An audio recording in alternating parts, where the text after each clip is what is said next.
Newsnight now on BBC Two with Jeremy Paxman.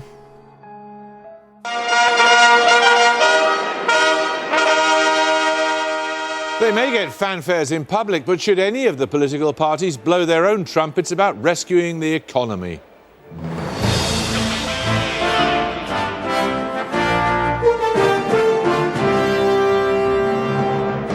Tonight, there's frantic jockeying for position as both government and opposition ready themselves for combat on who has the better ideas about softening the blow from the economic crisis. As David Cameron promises that tomorrow the Conservatives will lay out plans to cut tax, Labour are filling barrels with cold water. They tried to clean it up, but after 40 years of confusion and cover-up, we unearthed the story of how an American bomber dropped a nuclear bomb on Greenland and left it there. It will be much easier to kill the story when we are not around anymore. The Obamas visit their new home, but beyond the mental curtain measuring? And could India ever be persuaded to give up cricket and take up football?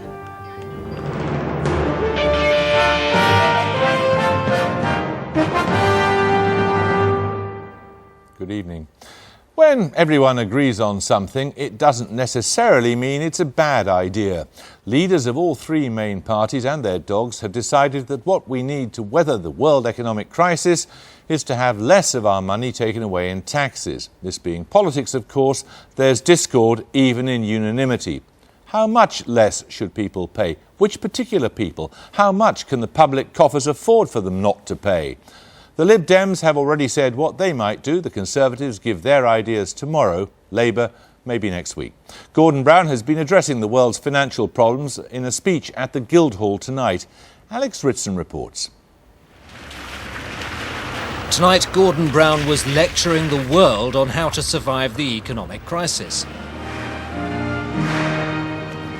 But even as he arrived, events and opponents were conspiring to rain on his parade. The benefits of any country's fiscal actions will be all the greater if this is part of a concerted and fairly distributed international response to maintain global demand. His audience in the City of London were polite enough, but have his economic credentials survived now boom has turned to bust? Gordon Brown's economic stewardship was famously accused of having failed to fix the roof when the sun was shining. Now the sun clearly isn't shining. The financial storm clouds have arrived, and both the Labour Party and the Tories would have us believe that they can plug the holes with tax cuts. But as with any building job, we need to know, first of all, what they're proposing. Secondly, can we afford it? And most importantly of all, will it work? We'll find out exactly what the government's planning when Alistair Darling delivers his autumn mini-budget in the coming days. But if you listen to the rumours, it's big. Crowd pleasers like a cut in income tax, lower fuel duty, a raise in fuel allowance for pensioners, a cut in VAT, and even an abolition of stamp duty. Not that many properties are being sold at present. All in a package costing up to £15 billion. But in order for it to work, people need to spend any extra money they get. If the government gives you a big tax cut, what will you do with the money? Probably save the money, I think, in the current situation. I'd probably, any money that I do save, I would probably put by. Big tax cut, huh? Well, I'm being really patient right now, so I think I would sit on it, and I would consider the rest of my... By sit on it, what, put it under the bed or in a savings account? Well, maybe in an ISA or something like that. Shop for shoes. That would be it. You'd just spend. You'd go out shopping. You'd help. I would spend all the money. Yes. Spend us out of a recession. And regret it afterwards. Yeah. So with the government apparently hard up, why is it talking about tax cuts? Well, I think the issue at the moment is what do we need alongside the cuts in interest rates that we've already seen from the Bank of England. There's reasons to think, because of the problems in the financial sector, that they may not be as effective as usual. So it makes sense to not have all our eggs in one basket and to think, therefore, more seriously about a fiscal giveaway at the same time as a monetary one. But the only way to pay for it is the government's gold-plated credit card. It's going to be borrowing. Yes, if we pay for tax cuts or extra spending by borrowing more now, that money's going to have to be pulled back in a couple of years' time once the economy has stabilised. And there's already going to be a big bill to pay in order to get the public finances back into better shape. The Tories say their tax-cutting plans will be revenue neutral. In other words, they won't have to borrow at all in order to fund them. Now, that's all very well, but until recently they were openly promising to match all of Labour's spending promises, which begs the question, how's it going to be paid for? We'll know the full details in about 10 hours from now, but apparently the Tories' revenue-neutral tax cuts are a freezing council tax, changes in VAT and a national insurance holiday for small companies if they can show they're creating new jobs. And they'll also tell us about some new tests they've devised to convince us that they've done their sums. We'll be setting some very stiff tests for the government and for anything they should do and also for anything we should do. And I think the first thing is to recognise that there are limits to borrowing. That, this government is talking and behaving as if there's no limit to the amount it can borrow. But we know from history there's not just a limit in terms of what you have to pay back. There are also potentially limits in the reaction from the markets and the decline of your currency and the forcing up of interest rates if you're not careful. And it's not just the Tories who believe you can cut taxes without increasing borrowing or cutting public spending. We have been the only party for months saying we need lower taxes for the vast majority of people on ordinary incomes. Now the question is, how do you do it? Labour want to borrow money. That is a tax cut here today, gone tomorrow. The Conservatives won't close the loopholes which only the wealthy benefit from. We're the only party saying tax cuts have got to be big, they've got to be permanent, and they've got to be fair. To some people, it will sound great. Tax cuts to keep the financial storm at bay with no pain. But to others, it's an attempt to defy economic gravity.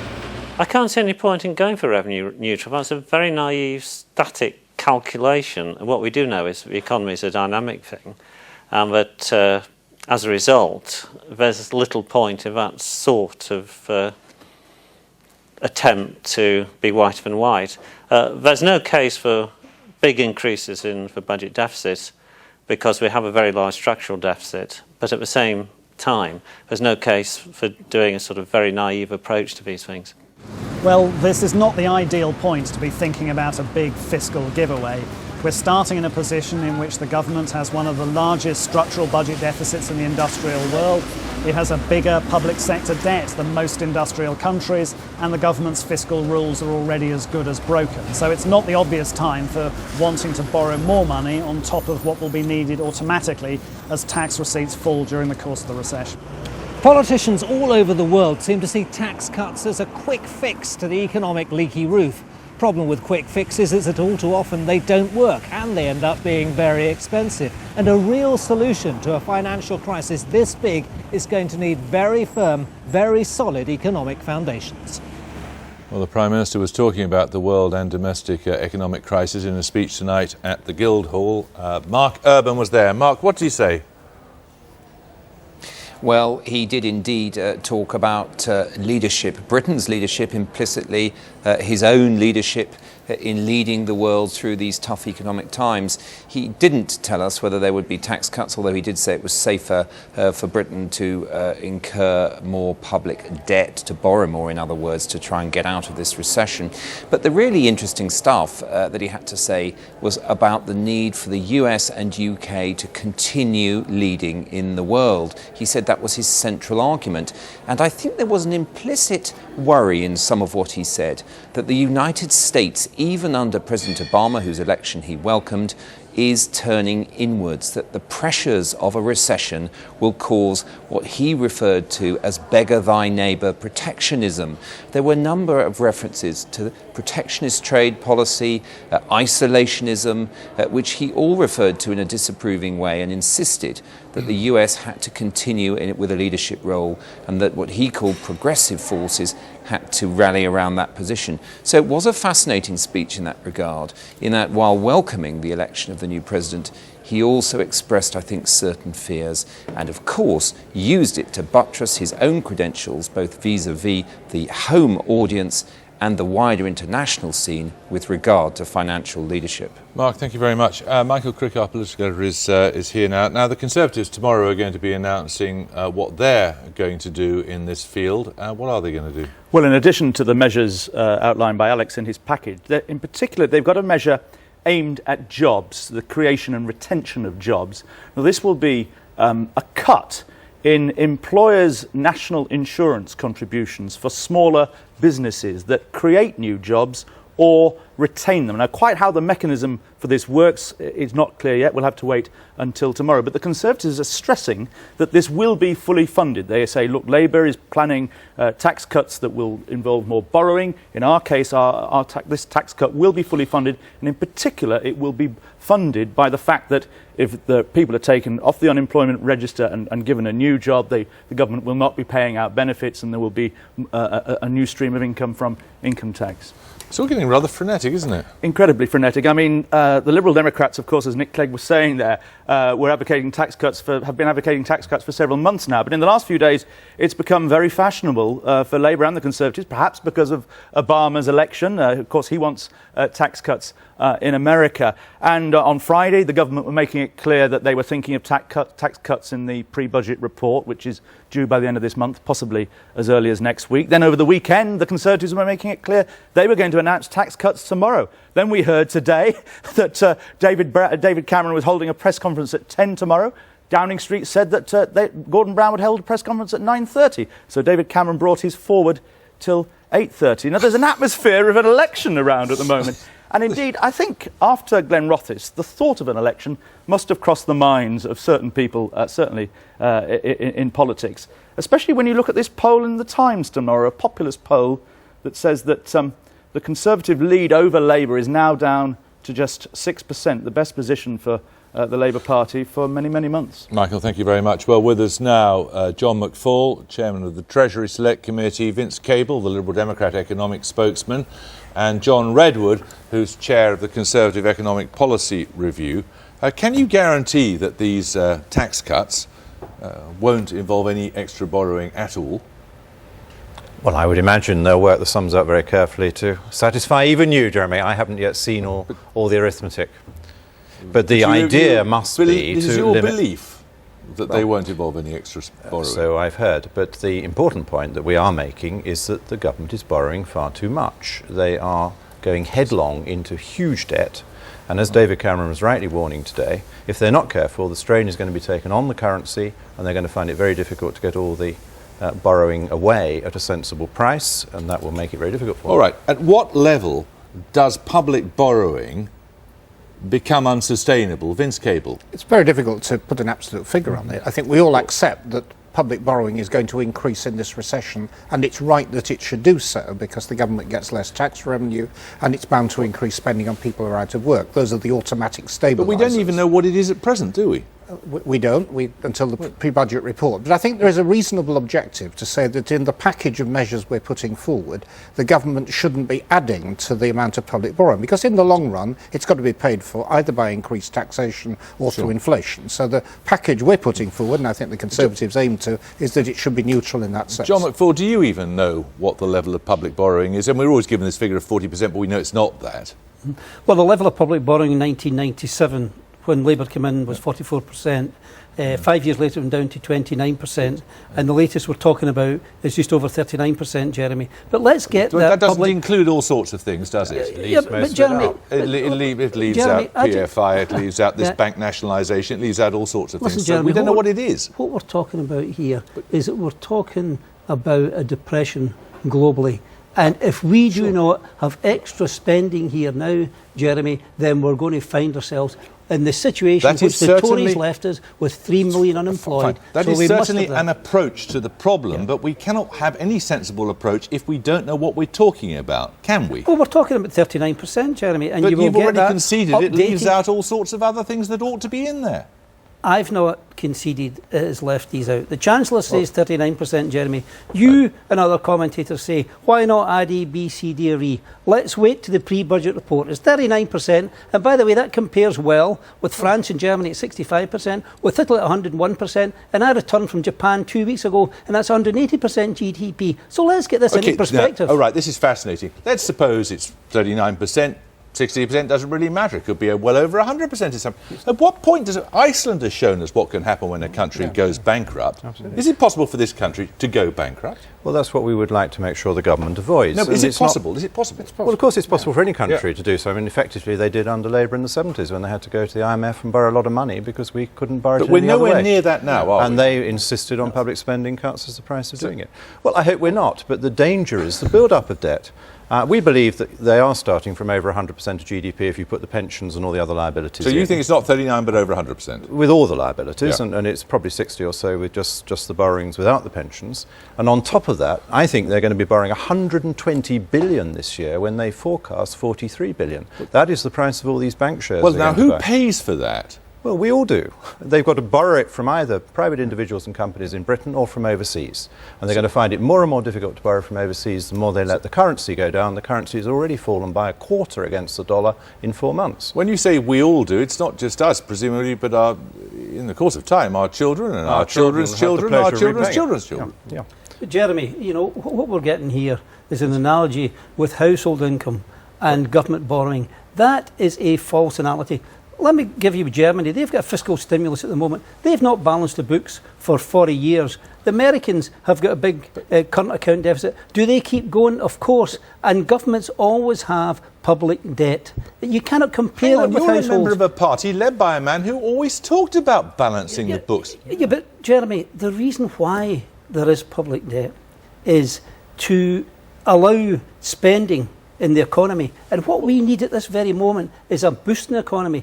If we listen to John Redwood and others about balancing the books just now, let me tell you, we are going to have over 3 million unemployed. Do we go back to that? We certainly don't go back to that. And I don't want to go back to that. And that's why, along with Mario Draghi in the central bank, along with Barack Obama, along with Angela Merkel and others, this is now becoming mainstream and to expand the economy at a downturn.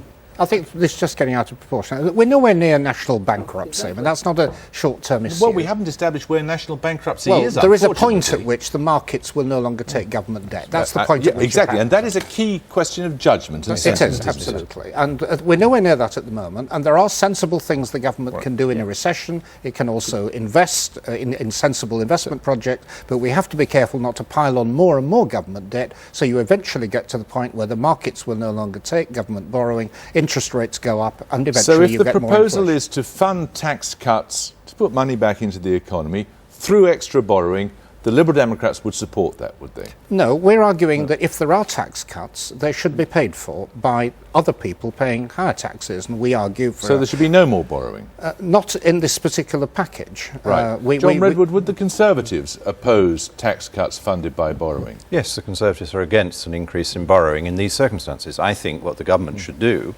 is spend less money on buying bank shares, because I think that's what's going to prove to be unaffordable. Let the banks go to the wall? No, certainly not. The money should be lent to the banks as lender of last resort short term against proper security, and the banks should be encouraged or persuaded or forced by the regulator to raise their money in the dozen of other ways that they can do without having to come cap in hand to the taxpayer, as Barclays has shown. Can you just engage with that?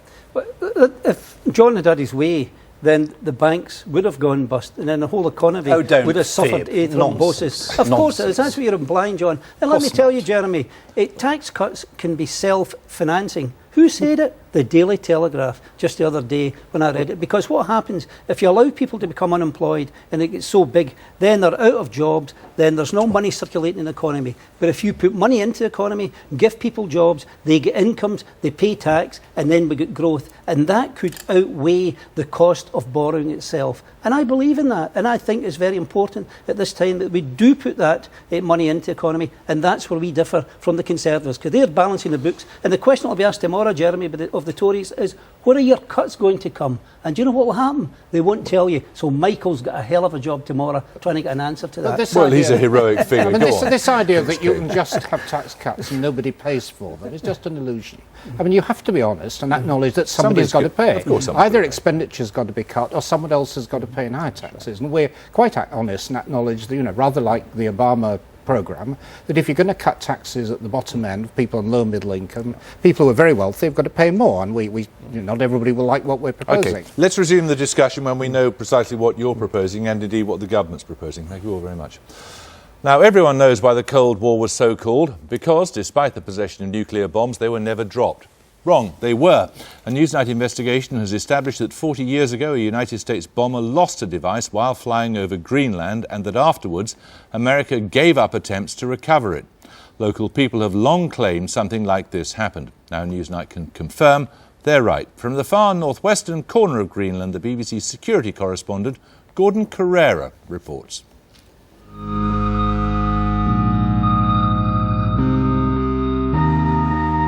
This is the story of a crash on the Arctic ice and the secret of a lost nuclear bomb in the furthest reaches of the world.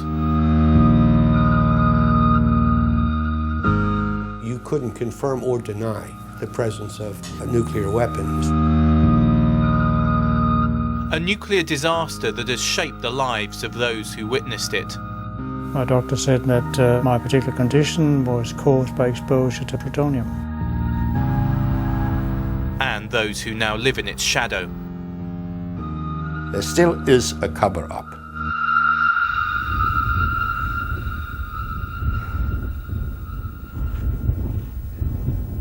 Deep inside the Arctic Circle, remote, desolate. The most northernly inhabited place on Earth.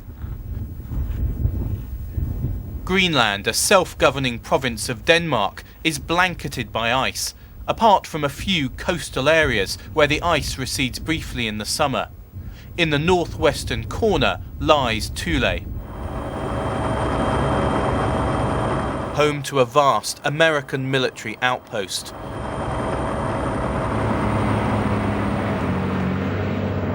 We were granted rare access to the airbase, run by the US Air Force Space Command. Spread over more than 250 square miles, it's eerily empty.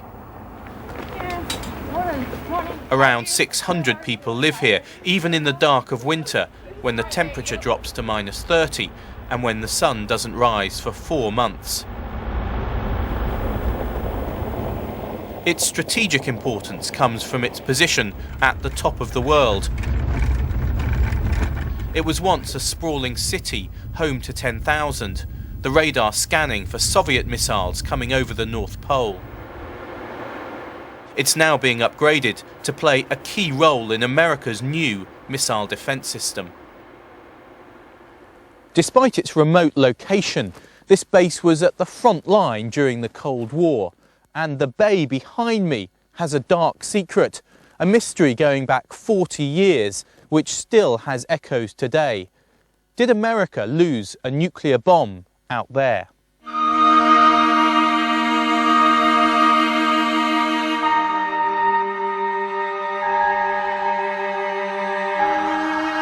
At the height of the Cold War, B-52s carrying nuclear weapons constantly circled Thule 24 hours a day, waiting for a Soviet attack. They assumed that if a war was coming, the first things the Russians would do would be knock out Thule. And if they did get taken out, we could be on our way to Russia.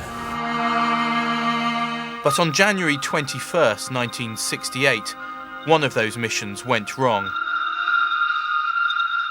Caught that paint on fire, worked its way We up. reunited two of the pilots 40 years on.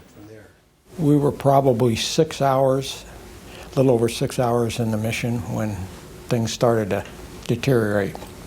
We were in our holding pattern type of configuration, low power, high altitude, saving fuel.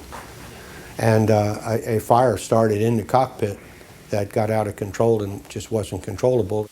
We knew that we had very little time to get to Thule before we'd be in real trouble. And if we had to bail out early, we would really be in trouble. First and only time in my life I've ever said Mayday, but I gave a Mayday call. Eventually the lights disappeared and I heard somebody say, "Are we over Thule yet?" And I leaned up and looked out the window shield. I couldn't see the lights and I says, "Okay, we're over Thule." Crew bail out, and I reached down and turned on the abandon light. And at that point I heard bang, bang, bang, bang, and that was 4 of the crew members using their ejection seat. So I heard this bang, bang, bang, bang, you know. And I said, "What is that?" He said, "That's the rest of the crew bailing out. Get out of here." And so I did. At about 8,000 feet when he bailed out, and he was the last one. From there, the airplane made a big circling arc and had turned about 180 degrees when it hit the ice, about 7.5, 8 miles out. Did they know that you were carrying nuclear weapons? At that time, no. You couldn't confirm or deny the presence of a nuclear weapon. So at base operations, the operations officer asked me if we had nukes on board, and I said, "Well, you know, I can't answer that. I can't confirm or deny we did." Finally, he said, "Well, I'm organizing search parties. How close to that airplane is it safe to go?" And I said, "Well, Major, I wouldn't get within 3,000 feet of that thing." He said, "Okay, that's all I need to know."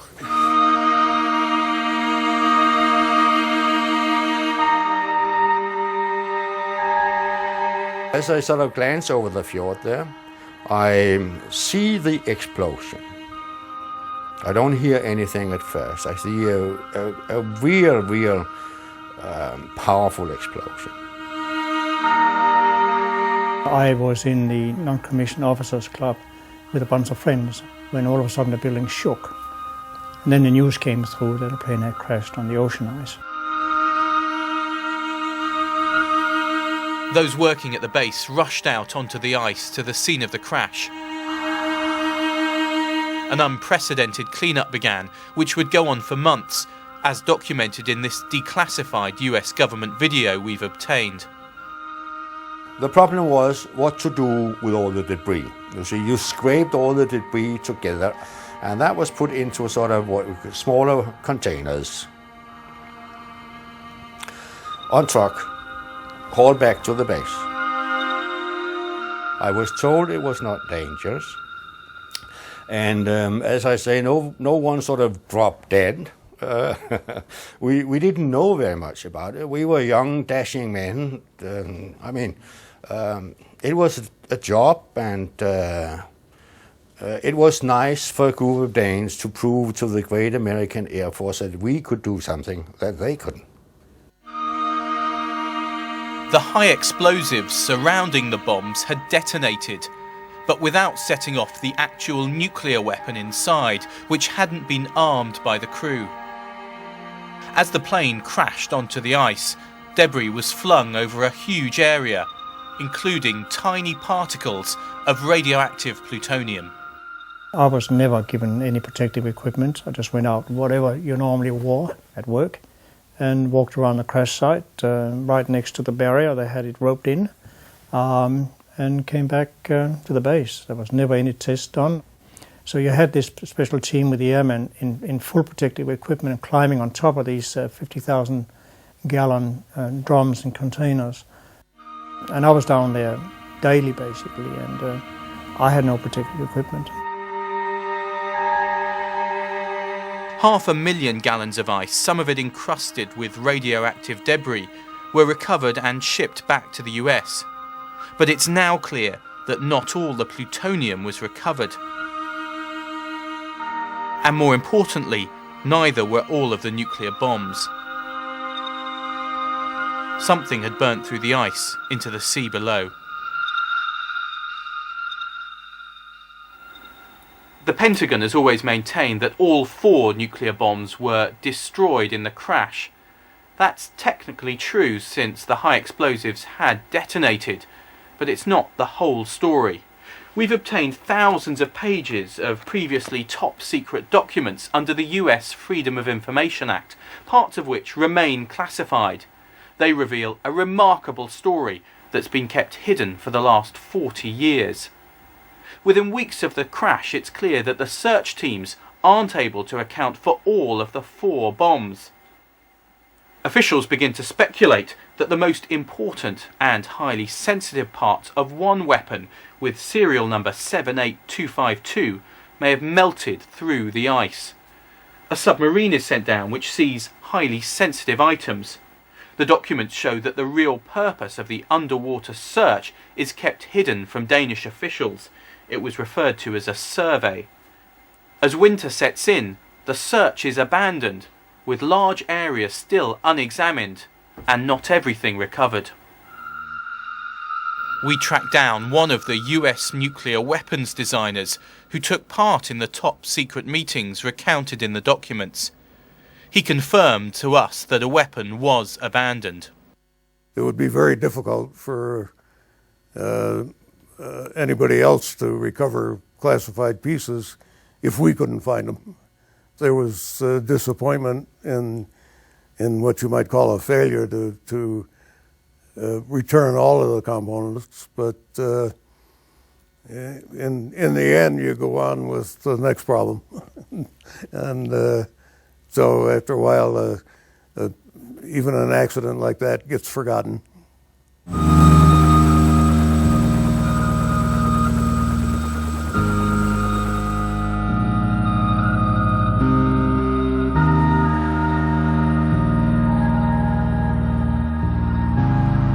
Further up the coast of Greenland is more evidence of the aftermath of the crash.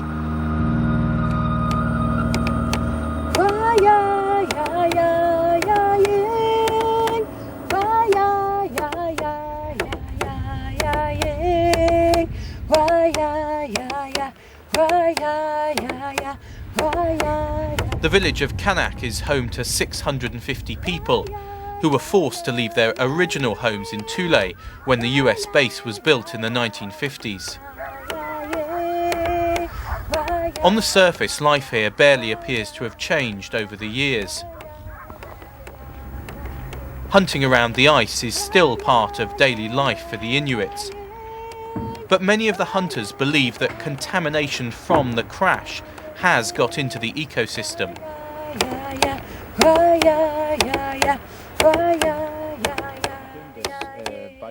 One hunter says he has seen what he believes is evidence of the effects of plutonium, seals with strange deformities.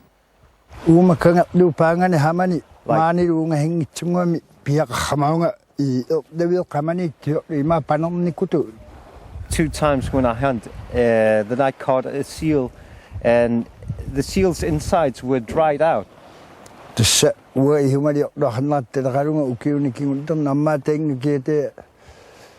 If we think about the walruses, which have the eating ground on the bottom of the ocean, and they are the ones that are endangered mostly, and we will see the impact of it within the years coming. We spoke to one man who'd been out hunting when he saw the explosion and rushed to the airbase to offer assistance.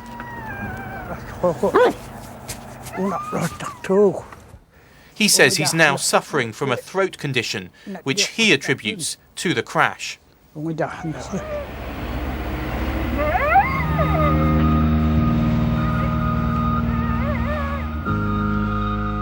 The Danish workers who cleared away the debris following the crash also claim their health has suffered significantly, with a high incidence of unusual cancers. I was referred to a specialist, and they discovered I had a particular condition that needed to be operated straight away. My doctor said that my particular condition was caused by exposure to radiation of plutonium. As we found out when we started talking to colleagues, a lot of those of us who were there at the time had problems of various types, all sorts of shocking problems that is presumed to be linked to what happened at Thule. Carswell and others have spent years fighting for recognition of their condition, with a case currently pending at the European Union's highest court. They argue that Denmark failed in its duty to monitor their health. There are 4 petitioners included in this case. 2 of them have died of radiation illnesses, and they're being represented by their next of kin. 2 of them are seriously ill with radiation-related conditions. And the case is quite simple. Had they been medically monitored from the year 2000, when that directive came into force, their conditions could have been detected at an earlier stage with a much better prognosis. The Danish government says it has conducted repeated surveys of the Thule region, and its experts insist that there's no hard evidence of a link between any illness and the crash. In Denmark we have very good registries for cancer incidence and cancer mortality, and we have made a very thorough investigation of that, and it shows no evidence of a linkage to the crash. There been some plutonium under the ice. We expect between 0.5 and 1 kilogram plutonium is under the seabed and going into the marine environment. And during the years there have been surveys in the marine environment, been measurements of all kinds of animals, and it shows very, very clearly that no danger to human species in the area. I think it's a cover-up, and I still think from the Danish side of the house, there still is a cover-up. We are just a flock of old men, old Thule workers. We're getting older, and if the Danish authorities and the Danish government will wait and keep their mouths sort of sealed for another, what should I say, 15, 20 years, then there's no one left that remembers, and there was a part of the accident back in the days of '68. So it is it will be much easier to kill the story when we are not around anymore.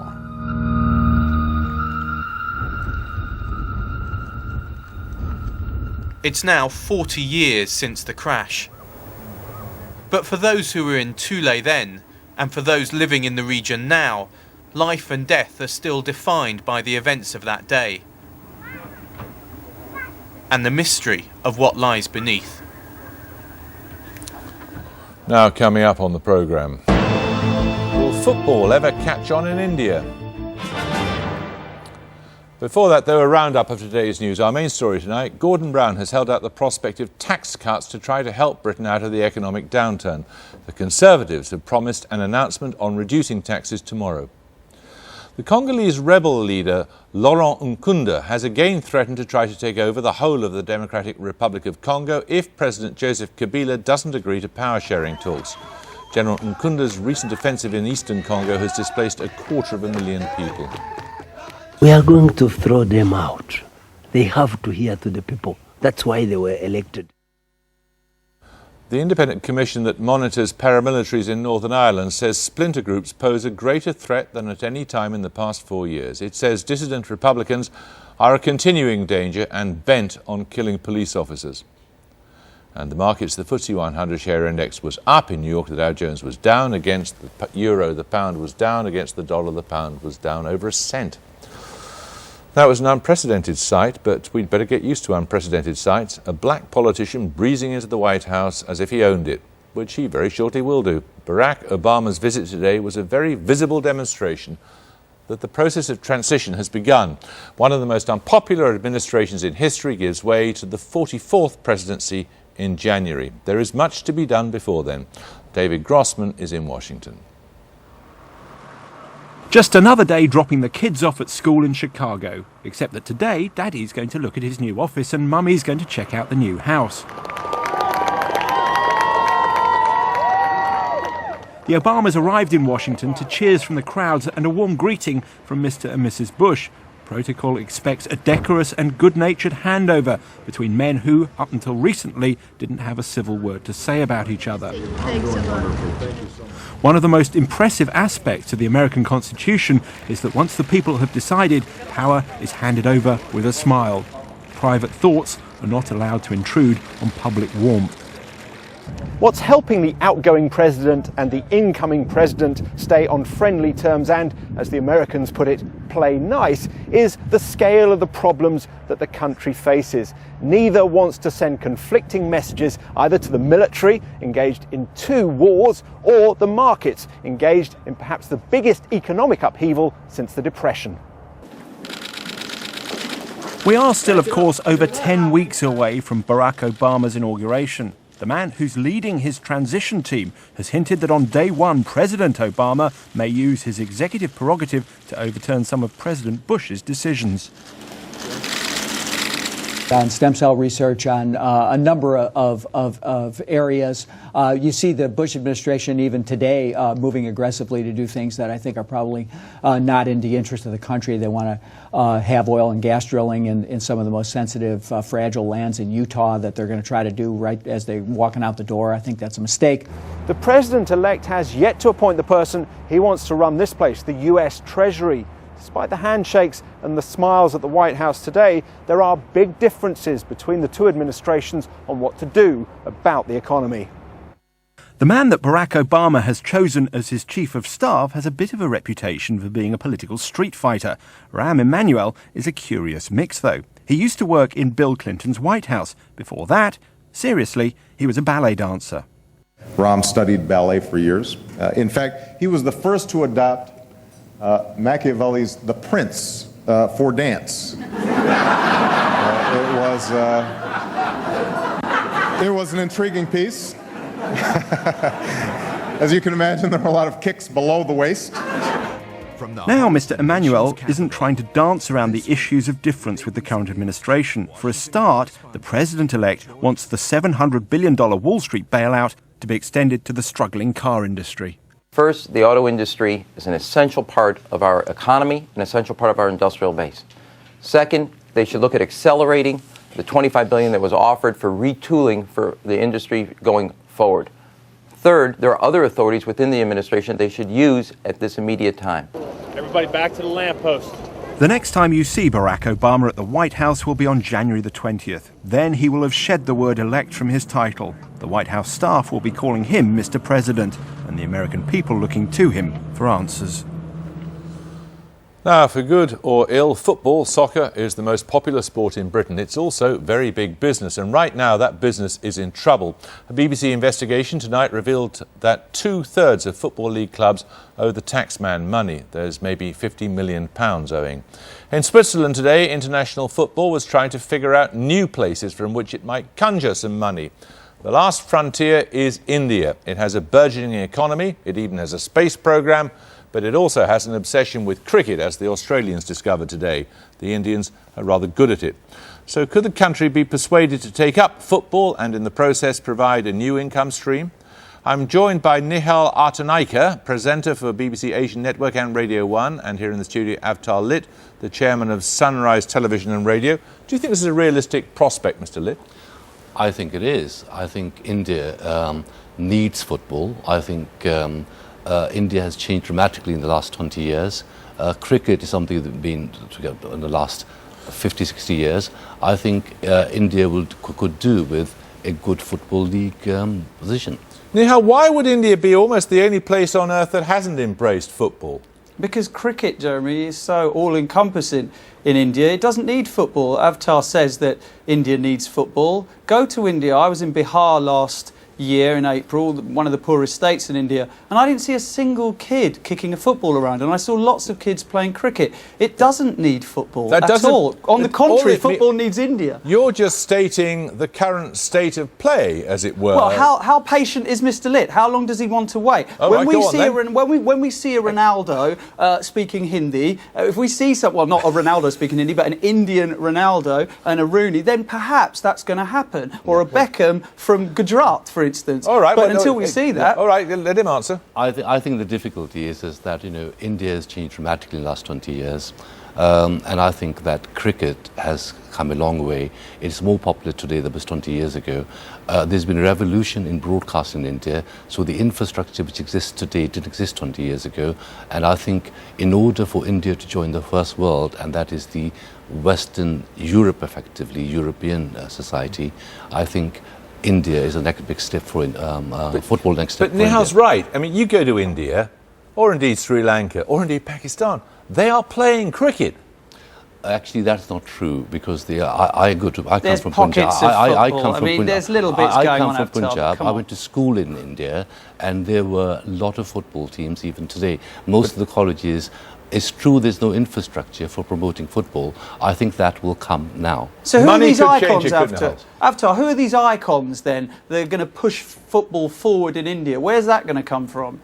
We haven't got any at the Bigger than moment. Sachin Tendulkar, Ganguly, where are they? But I don't see them. there's only 5, 6 of them. What I'm saying, the football will produce. Is that enough in a scores country of more. 1 billion people? It will scores more. Look, the fact is that I can understand Nihal. I think the country he comes from, Sri Lanka, that's a very adventurous country. I think there's a room there as well. There's a room in Pakistan. I think South Asia needs football. It needs the expertise from Britain to actually promote it. The infrastructure for broadcasting is there, and I would love to see South Asians playing football for Manchester United, for Liverpool, and all the others. But it's very so interesting. would I. Hang on, you've just mentioned 3 English clubs. Yes. Yes, now, well, is that this the really point, isn't it? viable? No, what I'm saying to you, in time to come, I would love to see South Asians playing in the UK in the British Football League and vice versa. That's quite a different Avtar, can I just say that Okay, the go on. IPL has been so successful, and you can see the success of it in the fact that Test cricket in India is suffering because of it. Now, why can't India export cricket? Because let's face it, the power base now in cricket has moved to India. So why would they suddenly decide, well, we'll relinquish this and we'll let football come in? Of course they're not going to do that. They're going to spread cricket around I'm the world. not saying that cricket should be given up. I'm saying another front in sport should be opened up. I mean, India has been does pretty badly in Olympics. We hardly ever win any medals. And I think that, there's a lack of infrastructure that needs to be created now. Thank you both very much indeed. Tomorrow morning's front pages now. The Times, Brown bounces fuelled by fears of recession. The slight recovery for the Labour Party in the opinion polls of the Daily Telegraph. The government is apparently going to abandon plans to increase tax on older cars. The Financial Times, plunge in high street sales and home deals. Mandelson Bank's meltdown could save the post office network, he thinks, because, they're prevalent everywhere. That's about it. A remarkable voice has been stilled. Miriam Makeba, Mama Africa as she was known, died shortly after leaving the stage at a concert in Italy. She'd been exiled from her native South Africa during the apartheid years for daring to spread the gospel of equality. Here she is, taking Europe by storm 40 years ago. Good night.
Good evening. Well, many parts of the United Kingdom saw some pretty atrocious weather during the day on Monday. Much better prospects for the day on Tuesday, particularly for the southern half of the UK. Should see some good spells of sunshine here, but it will be windy.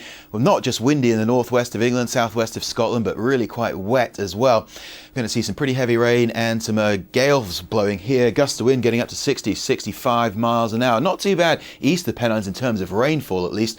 There will still be a pretty strong and gusty wind. Windy too for those southern counties of England, but in spite of that we will see some sunshine. Top temperatures 10, 11, 12 degrees, but that will be tempered somewhat by the wind. But at least there's a good deal of sunshine out there. A lovely day on the face of it. Windy conditions too down across the southwest of England, but again we've got some good spells of sunshine as you find across much of Wales. Again 10 or 11 degrees your top temperature. Here's the wettest, windiest weather for the northwest of England, the southwest of Scotland. As I said, gusts could get up to 60 or even 65 miles an hour.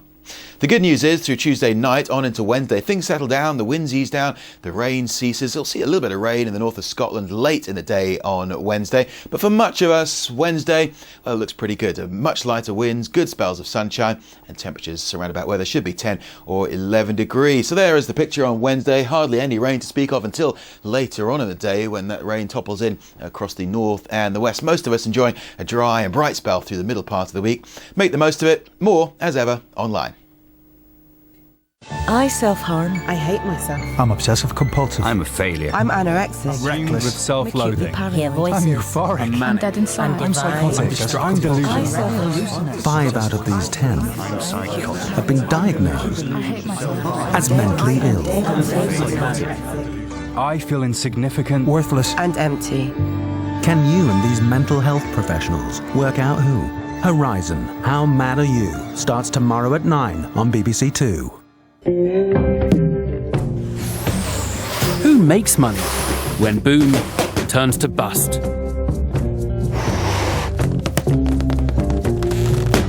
The Bottom Line with me, Evan Davis, Saturday afternoon at 5:30. Radio for Curious Minds.